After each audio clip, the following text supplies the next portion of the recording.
వాళ్ళే ఉంటారు.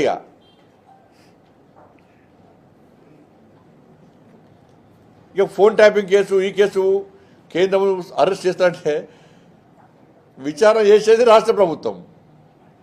Law and order ఎవరి కంట్రోల్ ఉంటుంది? రాష్ట్ర ప్రభుత్వం కంట్రోల్లో లా అండ్ ఆర్డర్ ఉంటుంది. అరెస్టులు చేయాలన్నా మీరే వేయాలి, విచారణ చేయాలన్నా మీరే వేయాలి. మీకు చేతనైతే లేదు, చేతనప్పుడు ఏం చేయాలి? సిబిఐకి ఇవ్వమని చెప్పి కోరాలి. సిబిఐకి ఇవ్వమని కోరితే మేము అరెస్ట్ చేస్తాం, మేము విచారణ చెప్తాం మీతో కానప్పుడు.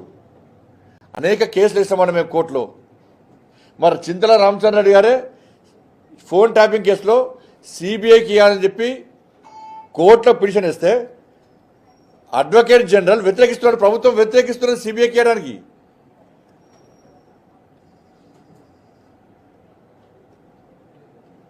ఫోన్ ట్యాపింగ్ కేసు అంటున్నారు. ఫోన్ ట్యాపింగ్ కేసు మీ ప్రభుత్వం వచ్చినాకనే ఫోన్ ట్యాపింగ్ కేసులో కేసు బుక్ చేసింది, వాళ్ళందరినీ అరెస్ట్ చేసింది. అరెస్ట్ చేసే సమయంలో వాళ్ళు స్టేట్మెంట్ ఇచ్చారు. ఏమని ఇచ్చారు? పెద్ద ఆయన చెప్తేనే మేము ఫోన్ ట్యాపింగ్ చేస్తామని చెప్పి క్లారిటీగా కేసీఆర్ పేరు చెప్పకనే చెప్పారు. కేసీఆర్కి ఒక్క నోటీస్ ఇవ్వలే, ఒక్క నోటీస్ ఇవ్వలే కేసీఆర్కి ఇంతవరకు. కేసీఆర్ కొడుకు ఒక నోటీస్ ఇవ్వలే, ఒక్క నోటీసు. అరే వాళ్ళ స్టేట్మెంట్ రికార్డ్ చేసిర్రు, ముఖ్యమంత్రి గారే చెప్పారు, కేసీఆర్ పేరు చెప్పిర్రు అని చెప్పినప్పుడు మరి కేసీఆర్ గారికి ఒక్క నోటీస్ ఎందుకు వెళ్ళి ఇంతవరకు? ప్రభాకర్ రావు గారు పారిపోయారు, శ్రవణ్ గారు పారిపోయారు. ఎవరు ఆయన పారిపోయారు? మీ ప్రభుత్వం ఏర్పడకనే మీ చేతిలో మీ కళ్ళ మీద పారిపోయారు కదా. పారిపోయే అవకాశం ఇచ్చింది ఎవరు? కాంగ్రెస్ పార్టీ ప్రభుత్వమే. ప్రభాకర్ రావు గారు కానీ శ్రవణ్ కానీ పారిపోయే అవకాశం ఇచ్చింది మీ ప్రభుత్వమే. మీ హయాంలోనే పారిపోయారు. మీరు పారిపోయే విధంగా సహకరిస్తారు, మేము పట్టుకురావన్నా? ఈ సిబిఐకి పట్టుకొస్తాం. సిబిఐకి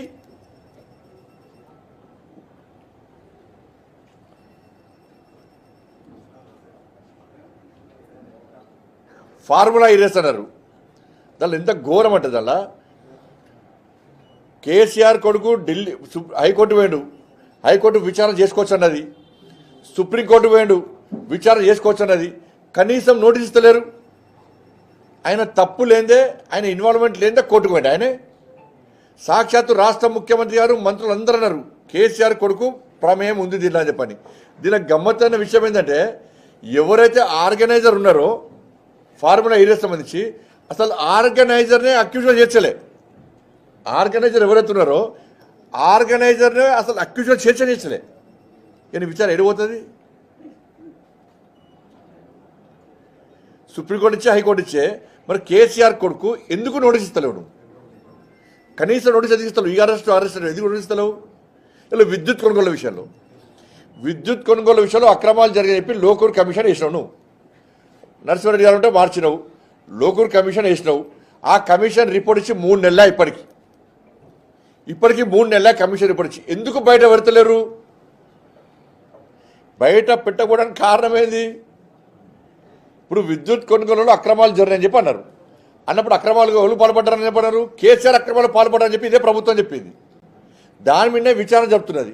మరి విచారణ సందర్భంగా ఒక్క రోజన్న కేసీఆర్ పిలిచి ఆ కమిషన్ విచారణ జరిపిందా? ఇదే ఇన్వెస్టిగేషన్ అనా? కేసీఆర్ పిలవకుండా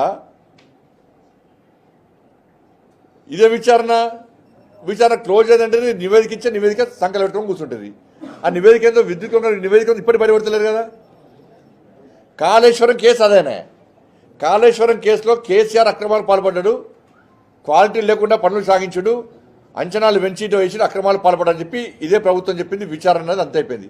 మరి ఒక్కసారన్న ఆ కమిషన్ గడువు పొడిగిస్తూ పోతూనే ఉన్నారు. కానీ ఒక్కసారి కూడా కనీసం కేసీఆర్కి నోటీస్ ఇచ్చి కేసీఆర్ విచారణ వెళ్ళలేదు. కేసీఆర్ కొడుకుని వెళ్ళలే, కేసీఆర్ అల్లుని వెళ్ళలే. ఇదే విచారణ. మరి ఒక్క నోటీస్ కనీసం కేసీఆర్ కుటుంబాన్ని టచ్ చేసే సాహసం మీరు చేయలే. కేసీఆర్ కుటుంబానికి నోటీస్ ఇచ్చే సాహసం మీరు చేయలే. డ్రగ్స్ కేసులో అదే పరిస్థితే, ఫామ్ హౌస్ కేసులో అదే పరిస్థితే.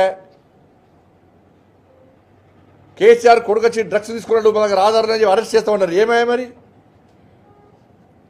హైడ్రా పేరుతో కూల్స్తున్నాం పేదలు ఇల్లు కూర్చున్నారు. జన్వాడ ఫామ్ హౌస్ ఎందుకు కూర్చలేవు? ఆ జన్వాడ ఫామ్ హౌస్ విషయాన్ని కదా రేవంత్ రెడ్డి గారిని జైలు పంపింది ఇదే కేసీఆర్. మరి అదే ఫామ్ హౌస్